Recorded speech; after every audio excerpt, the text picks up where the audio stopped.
sipas mediave amerikane do të pranonte të paktën për mbi 1 dekadë që të ndalonte së pasuruari uraniumin.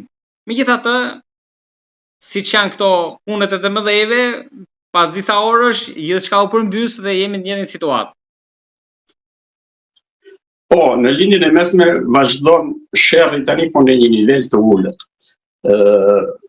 Kemi gati 1 muaj që po ndjekim rezultatet e armëushimit. Vazhdojnë vizitimet në Pakistan, ku Pakistani ka luajtur një rol kryesor si ndërmjetës, por duhet kemi parasysh se ndërmjetësi kryesor në vizitimet për këtë situatë është Kina.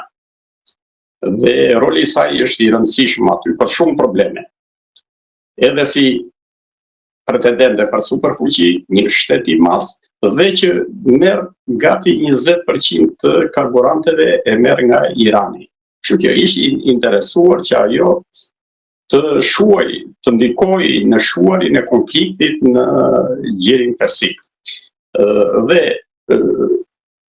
Amerika natyrisht ka interes dhe ajo që ta ndërpresë luftën, sepse për vazhdimin e luftës asnjë vend nuk është i interesuar, sepse lufta sjell gjithnjë probleme të ndryshme dhe të shumta që në fund mbi taksapaguesit.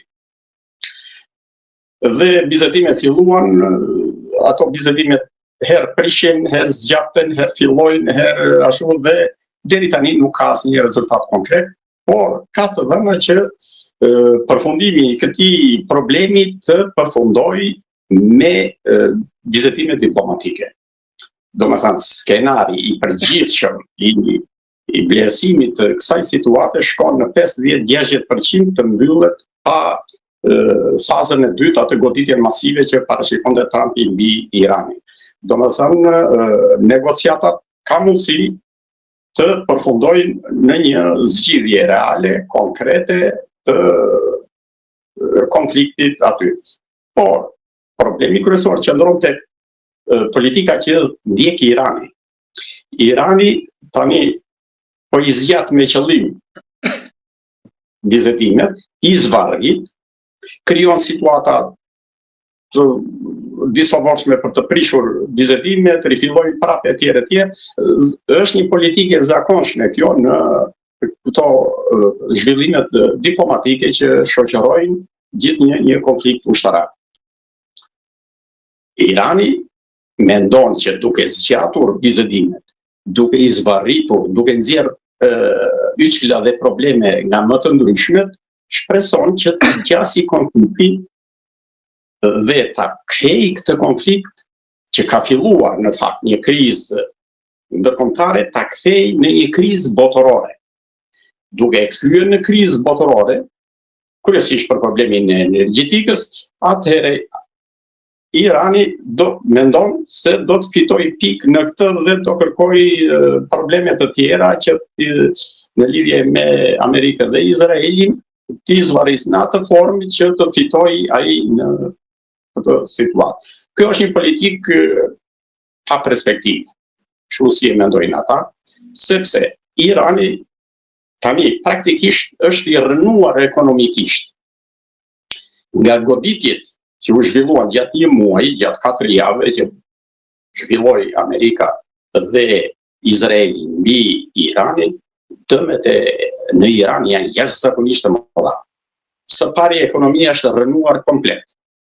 Gjatë një muaji që vazhduan goditjet e Amerikës dhe Izraelit, inflacioni në Iran u rrit 70 dhe tani po shkon në 80%. Domethënë tregu është shkatëruar e para, po marrim vetëm këtë. Domethënë gjendja ekonomike është katastrofike. Dëmet nga bombardimet arrin në 270 miliard dollar. Janë shkatëruar 115.000 objekte, duke përfshirë baza ushtarake, baza ajrore, detare, objekte të rëndësishme ushtarake, industriale dhe banesat të qytetarëve. Pra është një dëm jashtëzakonisht i madh. Vetë Irani deklaron se ka nga bombardime 21.000 të vrarë. dhe rreth 30.000 të plagosur. Pra që një dëm jashtëzakonisht i madh. Vazhdimi i luftës nga Irani do të thotë një katastrofë globale e këtij vendi. Dhe ata duhet ta kuptojnë që në këto kushte ata nuk janë më në gjendje të vazhdojnë luftën. Dhe zgjatja e bisedimeve tani ata mendojnë që të sjellin diçka në favor të tyre. Por zgjatja e bisedimeve do ketë vetëm këtë problem. Problemet e furnizimit në Evropë apo në Kinë me karburant dhe rritjen e çmimeve.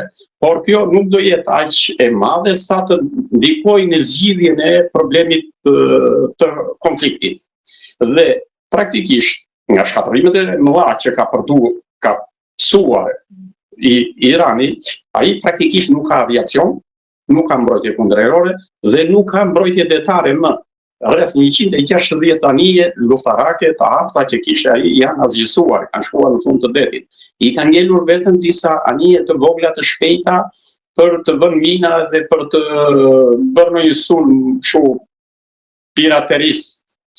Por jo, domethënë, ai mendon që me këto dronët e detit dhe anijet e vogla që i kanë ngelur, të bëjë një luftë partizane për të ngacmuar Amerikën aty në gjirin e Hormuzit. Është një situatë krejt pa perspektivë.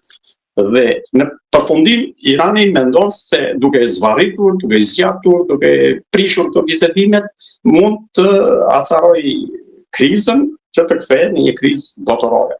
Kjo nuk ka për të arritur. Dhe zgjatja që po bëhet tani her pas here e armëpushimit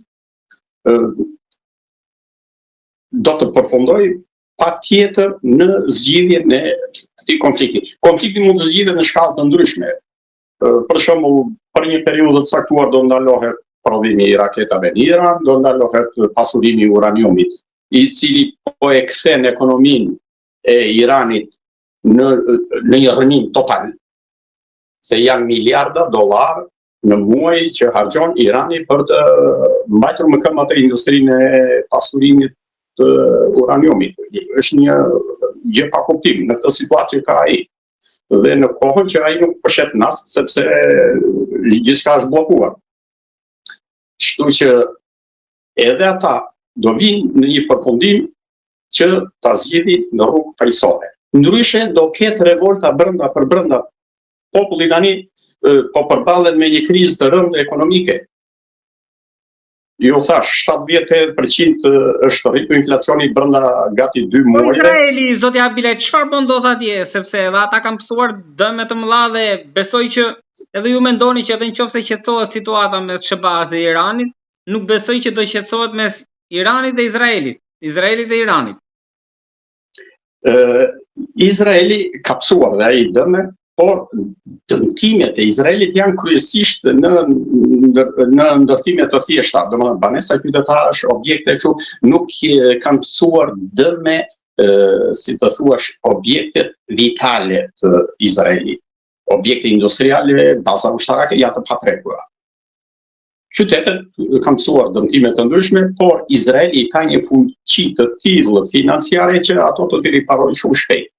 Ndërsa Iranit, me këto dëme që ka tani, i duhen të paktën një 5 vjeçar të punojë të riparojë këto që shkatëruan tani gjatë mësymjes së Marsit. Kështu që ka një diferencë të madhe. Si ky Izraeli ka dhe një sipërfaqe të vogël, popullsi të përqendruar që me ndërhyrjen e strukturës shtetërore, çdo gjë mund të riparohet brenda disa muajve, për shembull të riparohen të gjitha dëmet që ka psuar Izraeli. Ndërsa Irani ka dëme masive. Është mjaft e vështirë, plus në situatën globale kur ai është me sanksione dhe i rrethuar nga të gjitha anët, ku nuk merr dot mbështetje ekonomike plus gjëra të tjera. Kështu që Izraeli e ka më të thjeshtë, plus përveç potencës financiare që zotron Izraeli, që as mund të krahasohet me Iranin.